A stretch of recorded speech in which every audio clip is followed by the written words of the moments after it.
Matthieu 14. En ce temps-là, Hérode le tétrarque, ayant entendu parler de Jésus, dit à ses serviteurs: C'est Jean-Baptiste, il est ressuscité des morts, et c'est pour cela qu'il se fait par lui des miracles. Car Hérode, qui avait fait arrêter Jean, l'avait lié et mis en prison, à cause d'Hérodias, femme de Philippe, son frère, parce que Jean lui disait: Il ne t'est pas permis d'avoir la femme de ton frère. Il voulait le faire mourir, mais il craignait la foule, parce qu'elle regardait Jean comme un prophète.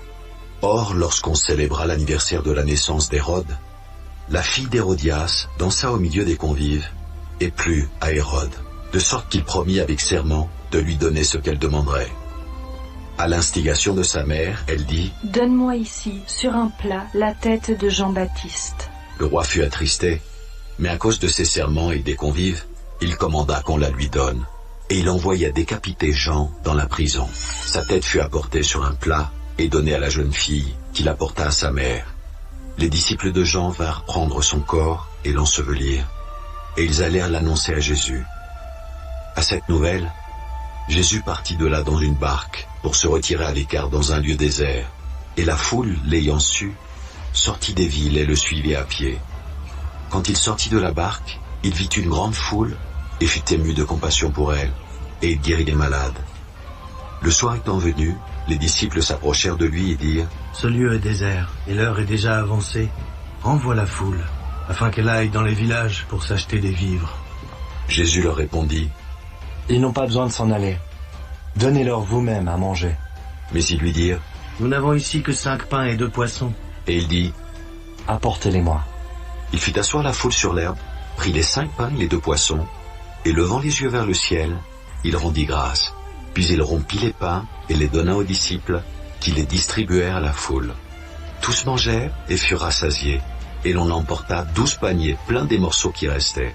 Ceux qui avaient mangé étaient environ 5000 hommes, sans les femmes et les enfants. Aussitôt après, il obligea les disciples à monter dans la barque et à passer avant lui de l'autre côté, pendant qu'il renverrait la foule. Quand il l'eut renvoyé, il monta sur la montagne pour prier à l'écart, et comme le soir était venu, il était seul. La barque, déjà au milieu de la mer, était battue par les flots, car le vent était contraire. À la 4e veille de la nuit, Jésus alla vers eux, marchant sur la mer. Quand les disciples virent marcher sur la mer, ils furent troublés et dirent: C'est un fantôme. Et dans leur frayeur, ils poussèrent des cris. Jésus leur dit aussitôt: Rassurez-vous, c'est moi, n'ayez pas peur.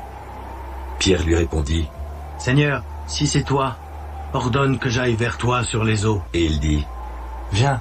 Pierre sortit de la barque et marcha sur les eaux pour aller vers Jésus. Mais voyant que le vent était fort, il eut peur, et comme il commençait à enfoncer, il s'écria: Seigneur, sauve-moi. Aussitôt Jésus étendit la main, le saisit et lui dit: Homme de peu de foi, pourquoi as-tu douté? Et ils montèrent dans la barque, et le vent cessa. Ceux qui étaient dans la barque vinrent se prosterner devant Jésus et dirent: Tu es véritablement le Fils de Dieu. Après avoir traversé la mer, ils vinrent dans le pays de Génézareth. Les gens de ce lieu, ayant reconnu Jésus, envoyèrent des messagers dans tous les environs, et on lui amena tous les malades. Ils le prièrent de leur permettre seulement de toucher le bord de son vêtement.